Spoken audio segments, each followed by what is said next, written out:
Welcome to future beats. ഇന്നത്തെ വീഡിയോയിൽ നമ്മൾ നോക്കാൻ പോകുന്നത് ഫ്രണ്ട് എൻഡ് ഡെവലപ്മെൻറ്റിൻ്റെ റോഡ് മാപ്പ്. ഒരു വെബ് ഡെവലപ്മെൻറ്റിൻ്റെ അകത്ത് രണ്ട് പാർട്ടുണ്ട്, ഒന്ന് ഫ്രണ്ട് എൻഡും ഒന്ന് ബാക്ക് എൻഡും. അത് കമ്പനീസിലാണെങ്കിൽ പോലും ഫ്രണ്ട് എൻഡ് ഡെവലപ്പേഴ്സും ഉണ്ട്, ബാക്ക് എൻഡ് ഡെവലപ്പേഴ്സും ഉണ്ട്. അപ്പോൾ നമുക്ക് ആദ്യം എല്ലാവരും പഠിക്കുന്ന ഫ്രണ്ട് എൻഡാണ്. അപ്പോൾ ഫ്രണ്ട് എൻഡ് ഡെവലപ്മെൻറ്റ് എങ്ങനെ പഠിക്കുമ്പോൾ ശ്രദ്ധിക്കേണ്ട കാര്യങ്ങളെല്ലാം ഈ വീഡിയോയിൽ ഞാൻ കവർ ചെയ്യുന്നതായിരിക്കും. ആദ്യം എന്താണ് ഫ്രണ്ട് എൻഡ് എന്ന് നമുക്ക് നോക്കാം. ഫ്രണ്ട് എൻഡ് എന്ന് വെച്ച് കഴിഞ്ഞാൽ ഒരു വെബ്സൈറ്റിൽ ഒരു യൂസർ കാണുന്ന ഭാഗം, അതായത് ഒരു കൊമേഴ്സിൽ പ്രൊഡക്റ്റിൻ്റെ ഡിസൈൻ, ആ പ്രൊഡക്റ്റ് ലിസ്റ്റ് ചെയ്തേക്കുന്ന മോഡൽ, ബാനർ, നൗ ബാർ, അങ്ങനെ ഓരോ സെക്ഷൻസ് ഉണ്ടല്ലോ ഒരു വെബ്സൈറ്റിന്.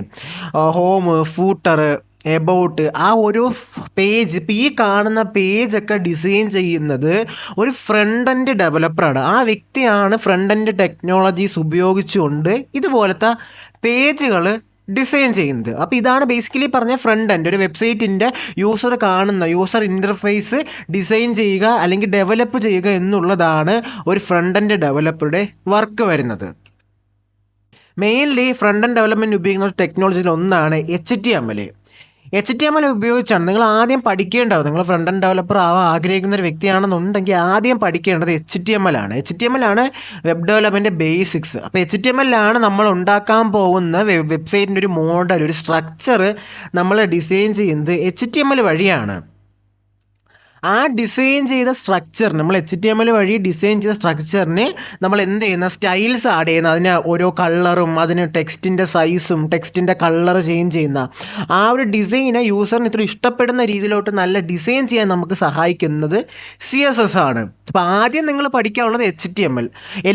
ഞാൻ ഈ പറയുന്നതിൻ്റെ എല്ലാ വീഡിയോ ഞാൻ ഈ ചാനലിൽ അപ്ലോഡ് ചെയ്തിട്ടുണ്ട്. അതിൻ്റെ സ്റ്റാർട്ടിങ് തൊട്ട് HTML ആദ്യം നിങ്ങൾ പഠിക്കണം. അത് കഴിഞ്ഞ് CSS, ഒരു വെബ്സൈറ്റിനെ സ്റ്റൈൽ ചെയ്ത് യൂസറിന് ഇത്രയുടെ നല്ല രീതിയിൽ ഉപയോഗിക്കത്തക്ക രീതിയിൽ ഡിസൈൻ ചെയ്യുന്നതിന് നിങ്ങൾ CSS ഉപയോഗിക്കണം. അത് കഴിഞ്ഞ് ടൈൽവിൻഡ് CSS, അതിൻ്റെ വീഡിയോയും ചാനലിലുണ്ട്. ടൈൽവിൻഡ് CSS, അതായത് ഇവ ഇൻഡസ്ട്രിയിലെല്ലാം website front end developers normal CSSനേക്കാളും കൂടുതൽ ഉപയോഗിക്കുന്ന ടൈൽവിൻഡ് CSS ആണ്. അതായത് നോർമൽ CSS എഴുതുന്നതിനേക്കാളും എളുപ്പത്തിൽ നമുക്ക് കോഡ് എഴുതണ്ടേ. അപ്പോൾ നോർമൽ CSSൽ നമ്മൾ കോഡ് എഴുതുന്നതിനേക്കാളും ടൈൽവിൻഡ് CSSൻ്റെ നമുക്ക് എളുപ്പത്തിൽ കോഡ് എഴുതാൻ, എളുപ്പത്തിൽ നമുക്ക് ഡിസൈൻ ചെയ്യാൻ നമുക്ക് എന്ത് ചെയ്യും, ടൈൽവിൻഡ് CSS സഹായിക്കും. HTML, CSS, ടൈൽവിൻഡ് CSS ആണ് ഫസ്റ്റ് നിങ്ങൾ പഠിക്കാനുള്ള 3 ടെക്നോളജീസ്. അത് കഴിഞ്ഞ് ജാവാസ്ക്രിപ്റ്റ്, വെബ് ഡെവലപ്മെൻറ്റിൻ്റെ ലാംഗ്വേജാണ് ജാവാസ്ക്രിപ്റ്റ്. ഇതിലാണ് നമ്മൾ വെബ്സൈറ്റിൻ്റെ അകത്ത് ലോജിക്സും ഫങ്ഷൻസും എല്ലാം എഴുതാൻ ഉപയോഗിക്കുന്ന ജാവാസ്ക്രിപ്റ്റാണ്. ഇതിൽ നല്ല രീതി നിങ്ങൾ പഠിക്കണം. ഞാൻ ഈ ചാനലിൽ തന്നെ ഇട്ടിട്ടുണ്ട്, ബേസിക് ടു അഡ്വാൻസ് ജാവാസ്ക്രിപ്റ്റിൻ്റെ നല്ല രീതിയിൽ ജാവാസ്ക്രിപ്റ്റ് നിങ്ങൾ പഠിച്ചാൽ മാത്രമേ നിങ്ങൾക്ക് എന്ത് ചെയ്യത്തുള്ളൂ, വെബ് ഡെവലപ്മെൻറ്റ് അകത്ത് മുമ്പോട്ട് പോകാൻ പറ്റും. കാരണം ജാവാസ്ക്രിപ്റ്റിലാണ് നമ്മൾ എല്ലാ വെബ് ഡെവലപ്മെൻറ്റിൻ്റെ ലോജിക്സും നമ്മൾ എഴുതുന്നത്.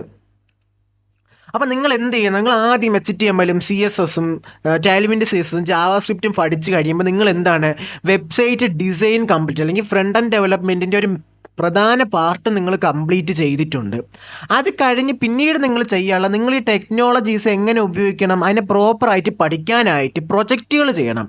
നമ്മൾ റിയൽ വേൾഡ് പ്രൊജക്റ്റുകൾ ചെയ്യുന്ന സമയത്ത് മാത്രമേ നമുക്ക് എന്ത് ചെയ്യാൻ പറ്റൂ, ആ ടെക്നോളജിയുടെ ഓരോ മിസ്റ്റേക്കും അതെങ്ങനെ ഉപയോഗിക്കണം അതിൻ്റെ കാര്യങ്ങളെല്ലാം നമുക്ക് മനസ്സിലാക്കാൻ പറ്റൂ. അപ്പോൾ നോർമലി എല്ലാവരും ഫ്രണ്ട് എൻഡ് ഡെവലപ്മെൻറ്റ് പഠിക്കുന്ന എല്ലാവരും ചെയ്യുന്ന കുറച്ച് പ്രധാന പ്രൊജക്റ്റുകളാണ്. ഒന്ന് അവരെ പോർട്ട്ഫോളിയോ വെബ്സൈറ്റ്, നിങ്ങൾ ഗൂഗിളിൽ സെർച്ച് ചെയ്താൽ മനസ്സിലാവും പോർട്ട്ഫോളിയോ വെബ്സൈറ്റ് എന്താണെന്നുള്ളത്. അപ്പോൾ ഒരു പോർട്ട്ഫോളിയോ വെബ്സൈറ്റിൻ്റെ ഡിസൈൻ നിങ്ങൾ പിൻട്രസ്റ്റ് ചെയ്യുന്നോ ഡ്രിബിൾ ചെയ്യുന്നോ എവിടെയെങ്കിലും ഡിസൈൻ എടുത്ത് ആ ഡിസൈൻ നോക്കി അതുപോലെ ഒരു പോർട്ട്ഫോളിയോ വെബ്സൈറ്റ് നിങ്ങൾ ഉണ്ടാക്കണം. അതുപോലെ തന്നെ ലാൻഡിങ് പേജ്, ഏതെങ്കിലും ഒരു ഏജൻസി ഉണ്ടല്ലോ, ഇപ്പോൾ ട്രാവൽ ഏജൻസി, എഡ്യൂക്കേഷൻ സ്ഥാപനങ്ങൾ, ഇപ്പോൾ ഒരുപാട് സ്ഥാപനങ്ങൾ. അപ്പോൾ അവർക്ക് ഏതെങ്കിലും ആയിട്ട് നിങ്ങൾക്ക് സ്വന്തമായിട്ട് നിങ്ങളെ പഠന ആവശ്യമായിട്ട് ഒരു ലാൻഡിങ് പേജ് എന്ത് ചെയ്യുക, നിങ്ങൾ സ്വന്തമായിട്ട് ബിൽഡ് ചെയ്യുക. അതുപോലെ തന്നെ ഒരു കൊമേഴ്സിൻ്റെ ഹോം പേജ്, അതായത് commerce front page, like Amazon, ഫ്ലിപ്കാർട്ടിൻ്റെ ഒക്കെ ഫ്രണ്ട് പേജ് ഉണ്ടല്ലോ, ആ ഒരു ഫ്രണ്ട് പേജ് നോർമൽ HTMLൻ്റെ അകത്തും CSSും ഉപയോഗിച്ച് എന്ത് ചെയ്യുക, ബിൽഡ് ചെയ്യുക. അത് കഴിഞ്ഞ് നമ്മൾ നിലവിൽ ഉള്ളൊരു ഏതെങ്കിലും ഒരു വെബ്സൈറ്റ്, ഇപ്പം സ്പോട്ടിഫൈ എടുക്കാം, യൂട്യൂബ് എടുക്കാം, ഫ്ലിപ്കാർട്ട് എടുക്കാം, ഏതിൻ്റെയെങ്കിലും ഒരു അതിൻ്റെ ഫ്രണ്ട് പേജ് ക്ലോൺ ചെയ്യുക. അതായത് അതിൻ്റെ അതേ കോപ്പി നിങ്ങൾ സ്വന്തമായിട്ട് എഴുതി ഉണ്ടാക്കും. അപ്പോൾ ഇത്രയും പ്രൊജക്റ്റ് നിങ്ങൾ കംപ്ലീറ്റ് ആക്കുമ്പോൾ തന്നെ HTML, CSS നിങ്ങൾക്ക് നല്ല രീതിയിൽ ഒരു തറവായിരിക്കും, അതായത് നല്ല രീതിയിൽ നിങ്ങൾക്ക് മനസ്സിലായിരിക്കും. അത് കഴിഞ്ഞ് വേണം അടുത്ത് നിങ്ങൾ പോകാനുള്ള ഫ്രണ്ട് എൻഡ് ഫ്രെയിം വർക്ക്. നിലവിൽ നമ്മൾ like what is web development basic video ഉണ്ട്. അതിൻ്റെ അകത്ത് നിങ്ങൾക്ക് മനസ്സിലാവും സ്റ്റാറ്റിക് വെബ്സൈറ്റും ഉണ്ട്, ഡൈനാമിക് വെബ്സൈറ്റ് ഉണ്ട്. സ്റ്റാറ്റിക് വെബ്സൈറ്റിൻ്റെ അകത്ത് കണ്ടൻ്റ് ഒന്നും ചേഞ്ച് ആവത്തില്ല. കണ്ടൻ്റ് എല്ലാം നിങ്ങൾ കോഡ് എഴുതുന്ന സമയത്ത് നിങ്ങൾ കൊടുക്കുന്ന കണ്ടൻ്റ് ആയിരിക്കും അതിൽ വരുന്നത്. പക്ഷേ ഡൈനാമിക് സൈറ്റിൻ്റെ അകത്ത് കണ്ടൻറ്റ് ചേഞ്ച് ആവും. ആ കണ്ടൻറ്റ് ബാക്കെൻഡ് എന്നുള്ള വേറൊരു കാര്യമുണ്ട്. നമ്മൾ അടുത്ത വീഡിയോയിൽ ഞാൻ ബാക്കെൻഡ് എന്താണെന്ന് പറയുന്നതായിരിക്കും. ബാക്കെൻഡിൻ്റെ അകത്ത് നിന്ന് നമ്മൾ സെർവറിൽ നിന്ന് എന്ത് ചെയ്യും, ഫ്രണ്ട് എൻഡിലോട്ടുള്ള കണ്ടൻറ്റുകൾ കൊണ്ടുവന്ന് അത് കാണിക്കും. അതായത് ഡൈനാമിക് ആയിട്ട് അല്ലെങ്കിൽ ബാക്കെൻഡ് സെർവർ ഡാറ്റാബേസിൽ പോയി കണ്ടൻറ്റ് കൊണ്ടുവന്ന് കാണിക്കുന്ന വെബ്സൈറ്റുകൾ ഡൈനാമിക് സൈറ്റ് എന്ന് പറയും. അതായത് ഇപ്പം ആമസോണും ഫ്ലിപ്കാർട്ടൊക്കെ ഡൈനാമിക് സൈറ്റ്, അതായത് അതിൻ്റെ അകത്തുള്ള പ്രൊഡക്റ്റുകളെല്ലാം ബാക്കെൻഡ് സെർവറിൽ നിന്ന് കൊണ്ടുവന്ന് ഫ്രണ്ട് എൻഡിൽ കാണിക്കുന്നതാണ്. അപ്പോൾ ഡൈനാമിക് സൈറ്റുകൾ ബിൽഡ് ചെയ്യാനാണ് നമ്മൾ ഫ്രണ്ട് എൻഡ് ഫ്രെയിം വർക്കുകൾ ഉപയോഗിക്കുന്നത്. അപ്പോൾ അതിൽ ഏറ്റവും പോപ്പുലർ ആയിട്ടുള്ള 2 ഫ്രണ്ട് എൻഡ് ഫ്രെയിം വർക്കാണ് റിയാക്റ്റും ആംഗുലറും. പക്ഷേ ഇൻഡസ്ട്രിയിൽ ഇന്ന് ഏറ്റവും പോപ്പുലറായിട്ട് നിൽക്കുന്ന റിയാക്റ്റ് ആണ്.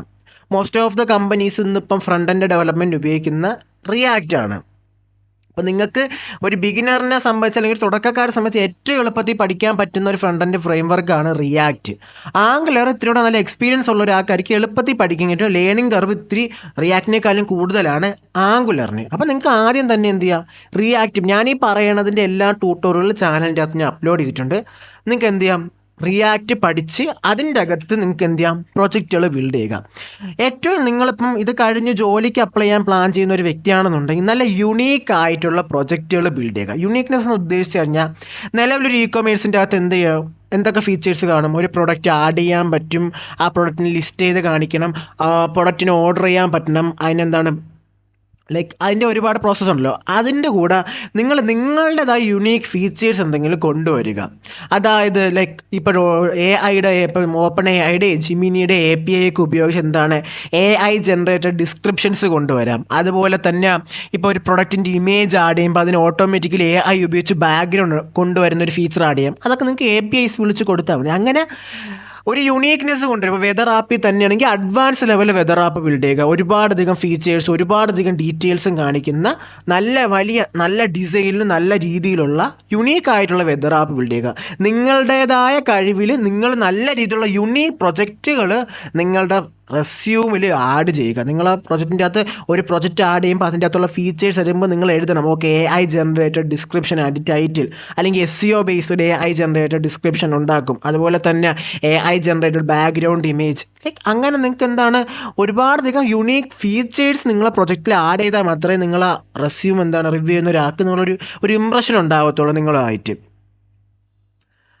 ലൈക്ക് ഇതാണ് മെയിൻലി എന്താണ് ഒരു ഫ്രണ്ട് എൻഡ് ഡെവലപ്മെൻറ്റിലുള്ള. ഫ്രണ്ട് എൻഡ് ഡെവലപ്മെൻറ്റ് ഒന്ന് ലൈക്ക് വരുമ്പോൾ എന്താണ് ആദ്യം നിങ്ങൾ പഠിക്കാനുള്ള HTML, അതിൻ്റെ ബേസിക് ഒരു ഫ്രണ്ട് എൻഡ് ഡെവലപ്മെൻറ്റ് സ്ട്രക്ചറും കാര്യവും ബിൽഡ് ചെയ്യുന്നത്. HTML റിയാക്റ്റിൻ്റെ അകത്ത് എല്ലായിടത്തും HTML CSS ഉപയോഗിക്കുന്ന ഒരു കാര്യമാണ്.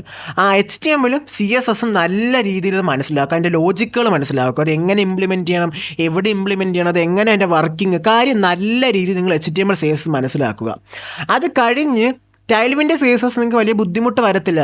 CSS മനസ്സിലായി കഴിഞ്ഞാൽ ടൈൽവിൻ്റെ CSS നിങ്ങൾക്ക് എളുപ്പത്തിൽ പഠിക്കാവുന്നൊരു കാര്യമാണ്. അത് കഴിഞ്ഞ് HTML CSSും ടൈൽവിൻ്റെ CSSും കഴിഞ്ഞാൽ പിന്നീട് നിങ്ങൾ ജാവാ സ്ക്രിപ്റ്റ് നല്ല രീതിയിൽ, ഞാൻ എടുത്തു പറയുന്നൊരു കാര്യമാണ്, ജാവാ സ്ക്രിപ്റ്റ് നല്ല രീതിയിൽ നിങ്ങൾ മനസ്സിലാക്കിയേക്കണം. കാരണം പിന്നെ മുമ്പോട്ട് നിങ്ങൾ ഫുൾ ഉപയോഗിക്കാൻ പോകുന്ന ജാവാ സ്ക്രിപ്റ്റാണ്, റിയാക്റ്റ് വർക്കാവുന്ന ജാവാ സ്ക്രിപ്റ്റിൻ്റെ അകത്താണ്. അപ്പോൾ ജാവാ സ്ക്രിപ്റ്റ് നല്ല രീതിയിൽ പഠിക്കാൻ ഒരുപാടധികം പ്രോബ്ലംസും അല്ലെങ്കിൽ ലീഡ് കോഡ്സൊക്കെ ചെയ്തൊരു ലോജിക്ക് ജാവാ സ്ക്രിപ്റ്റിൽ നിങ്ങൾ ബിൽഡ് ചെയ്യുക.